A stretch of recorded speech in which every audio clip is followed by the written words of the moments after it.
안녕하세요. 엘로이브 온라인 글쓰기 레슨입니다. 오늘은 제가 어떤 이야기를 하고 싶어서 영상을 만들었냐면요. 제 주변 분들이 사실 글쓰기에 대해서 굉장히 관심이 많으시고 어떻게 하면 글을 잘 쓸 수 있냐는 질문을 종종 하시는데요. 그래서 저는 이제 제가 나름대로 가지고 있는 생각들을 말씀을 드립니다. 글쓰기를 잘하면 일단은 진짜 모든 사람들이 정말 하는 말 중에 아주 평범한 대답입니다만 독서를 해야 돼요. 책을 많이 읽으셔야 돼요. 그렇다고 뭐 하루에 몇 권씩 읽으라는 그런 건 아니고요. 틈날 때마다 읽으시면 좋을 것 같아요.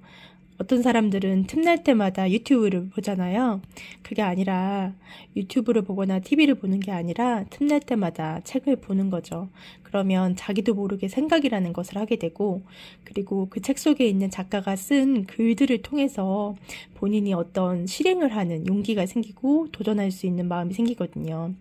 또 책을 쓴 작가가 가지고 있는 가치관을 통해서 본인이 반성도 하고요. 그리고 나도 좀 더 적극적으로 살아봐야겠다라는 생각을 하게 됩니다. 그런 식으로 어떤 동기부여를 해주는 게 독서예요. 그러고 그렇게 독서를 하다 보잖아요. 책을 이렇게 계속 읽다 보면 그것들이 마음에 쌓입니다. 좋은 문장들이 마음에 쌓이고요. 그리고 그 속에 있는 소재들이 마음에 쌓여요. 그래서 나도 글을 쓰고 싶다라는 생각이 들기 시작합니다.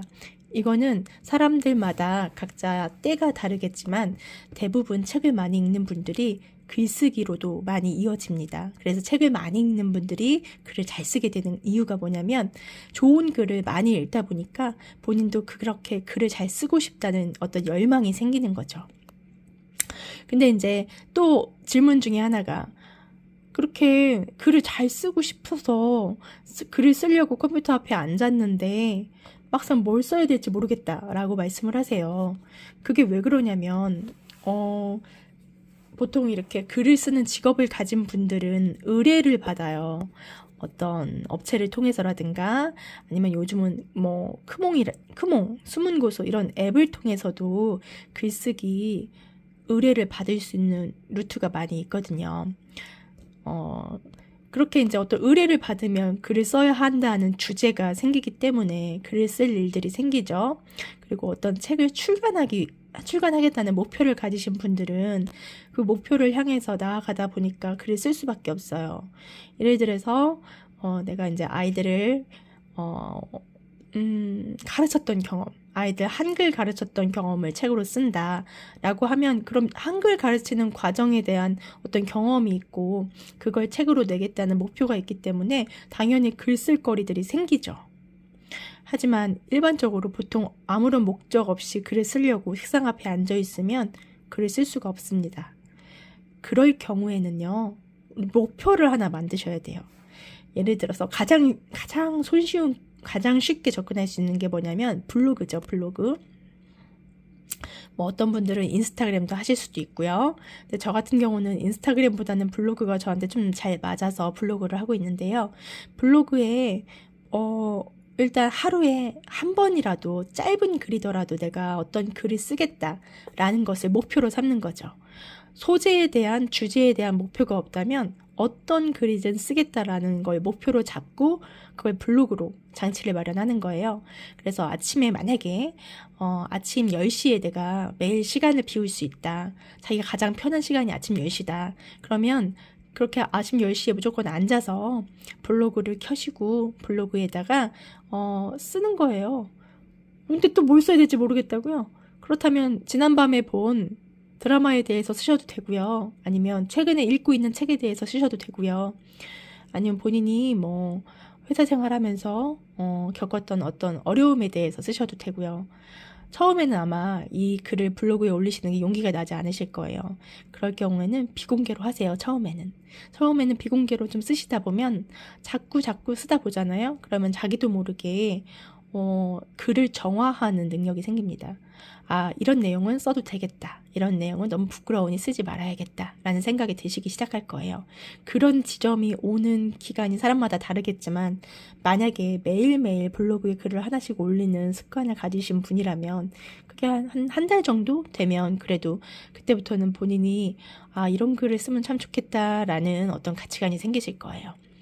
그래서 예를 들어서 내가 아이에게 한글을 가르쳤던 경험을 블로그에 하나씩 올려보자 라는 마음이 드셨다면 그 한글 가르치는 과정 처음부터 쓰시면 됩니다. 과거에 지나간 일이더라도 꼭 어제에 있었던 일만 써야 되는 건 아니거든요.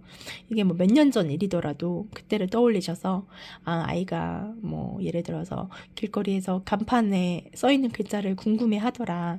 그럼 그 간판에 있는 글자를 알려주면서 아이가 이제 한글을 배울 때가 되었구나 라는 깨달음을 얻은 것부터, 그런 마음을 가지신 순간부터 이제 쓰기 시작하시는 거죠. 그렇게 자꾸 쓰시다 보면요, 또 이게 또 꼬리에 꼬리를 물고 본인의 실력이 성장하는 시간이 옵니다. 근데 이렇게 명확한 주제와 목표를 갖고 있더라도 글을 어떻게 써야 할지 첫 문장부터 시작이 안 될 때가 있어요. 그걸 이제 만약에 정말 극복하기 어렵고 힘드시고 어제까지는 정말 잘 썼는데 오늘은 진짜 한 줄도 못 쓰겠다, 이런 일들이 막 일주일 한 달로 넘어가신다면 방법을 좀 바꿔보셔야죠.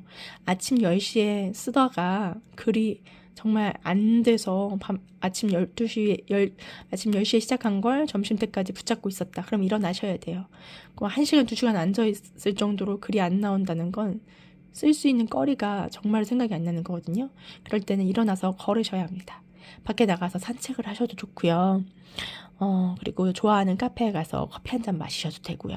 그런 식으로 어떤 극복 방법을 찾으셔야 돼요. 이거는 뭐 글쓰기뿐만 아니라 일을 할 때도 마찬가지죠. 일을 할 때도 하던 일이 잘 안 풀릴 때는 그 자리에서 1시간, 2시간 멍 때리고 앉아 있었다면 일어나셔야 해요. 그래서 내 몸을 움직이시고 나의 주의를 좀 이렇게, 나의 시선을 다른 곳으로 잠깐 돌리셔야 됩니다. 그러고 예를 들어서 백화점 가서 1-2시간 정도 쇼핑을 했다. 아이 쇼핑. 다 사면 안 되니까. 아이 쇼핑을 1-2시간 정도 하고 왔다. 그럼 몸도 지치고 그날은 푹 잘 수 있겠죠. 힘들어서. 푹 자고 일어나서 다음날 아침 10시에 또 앉아요. 그러면 또 쓸 수 있어요. 쓸 수 있는 거리가 생겨나죠. 왜냐면 나는 백화점에 가서 1-2시간 정도 쇼핑을 했잖아요. 그 안에서 있었던 일들이 많이 있었을 거예요. 뭐 어떤 아이가 떼를 쓰고 있었다든가, 아니면은 점원이 되게 손님들 많은 가운데 힘들어하고 있었다든가, 뭐 그런 식으로 자신이 봤던 그 장면들을 떠올리셔서 글로 연관시켜 보시는 거예요. 소재가 잠깐 생각이 안 나고 떨어질 때가 있거든요. 그때는 산책 너무 좋고요. 그리고 아이 쇼핑도 괜찮고, 일단 길거리로 나가서 걷다 보면 소재가 생각이 납니다. 그렇게 글쓰기 주제, 글감을 찾는 겁니다. 그렇게 하다 보면 글을 잘 쓸 수 있고 지속적으로 쓸 수 있는 자신만의 루트가 생길 거예요. 제가 최근에 읽었던 책에서 어떤 좋은 문장을 발견했는데요. 읽어드릴게요. 이른 아침 산책의 기대로 마음이 설레어 잠에서 떨쳐 일어나지 않는다면, 첫 파랑새의 지저귀이 전율을 일으키지 않는다면 눈치채라. 당신의 봄과 아침은 이미 지나가 버렸음을. 헨리 데이비드 소로라는 분이 하신 말씀입니다.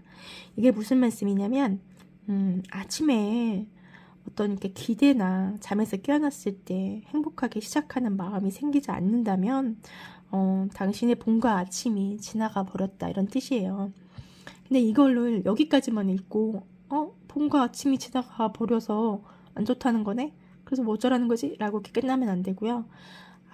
내가 이왕 사는 거, 이렇게 내가 이 좋은 세상에 사는 거, 아침에 일어났을 때 행복한 마음으로 일어나고, 또 행복하게 산책도 하고, 나를 위해 요리도 만들고, 그렇게 산뜻하게 행복하게 그렇게 살기 위해 노력하는 것, 그런 것들이 내 삶을 더 기쁘게 만들어준다는 거고요.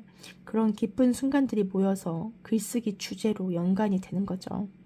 물론 힘든 일을 글로 쓰는 것도 되게 좋은데요. 때로는 긍정적인 글들이 내 삶에 도움이 되기도 합니다.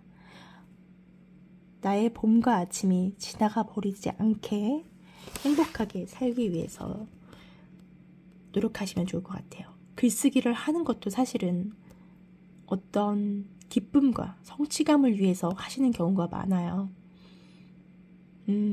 글의 내용이 조금 힘들고 어렵고 부정적인 내용이더라도 그 글을 다 쓰고 나서는 성취감이 느껴지고 행복하거든요. 그러니까 글을 쓰려고 하는, 글을 쓰겠다고 마음먹은 사람들의 대부분은 그런 성취감을 알고 있기 때문에 쓰려고 하는 것 같아요. 어떤 글쓰기를 지속적으로 하고 싶은 마음이 있으시다면 엘로이북 온라인 글쓰기 레슨을 통해서 하시면 좋을 것 같아요. 그러니까 제가 엘로이북 온라인 글쓰기 레슨이 어떤 역할을 하는지 제가 생각을 해봤는데요. 물론 학생들은 글쓰기 실력을 높이는 데 의미가 있고요. 우리 성인들 같은 경우 자신의 감정을 글을 통해서 표현을 하고 그러면서 마음의 안정감과 성취감을 느끼는 거죠. 근데 혼자 하려면 금방 포기하시는 분들이 있어요. 그런 분들 같은 경우는 이제 예를 들어서 누가 나한테 글 요청을 하지 않더라도 블로그에 글 하나를 올리더라도 내가 정성을 다해 올리고 싶은 마음이 있다. 아니면 나의 삶을 돌아보면서 나를 조금 더 멋지게 이끌어가고 싶다. 마음을 정화하고 싶다. 그럴 때 글을 쓰는 거고요. 글쓰기 레슨을 이제 예를 들어서 화요일날 1시에 만나기로 했다. 화요일날 1시까지 글을 써서 보내는 거죠, 저한테. 그러면 저와 그 글에 대해 이야기를 나누고 좀 더 좋은 글이 되도록 제가 첨삭도 해드리면서 그렇게 이제 글쓰기 레슨을 통해서 글을 계속 써가는 글쓰기를 계속 이어가는 장치를 마련하는 거죠.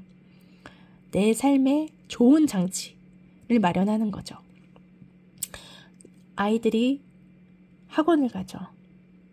그건 왜 그러냐면 집에서도 물론 혼자서 영어 단어 외우고 영어 공부할 수 있어요.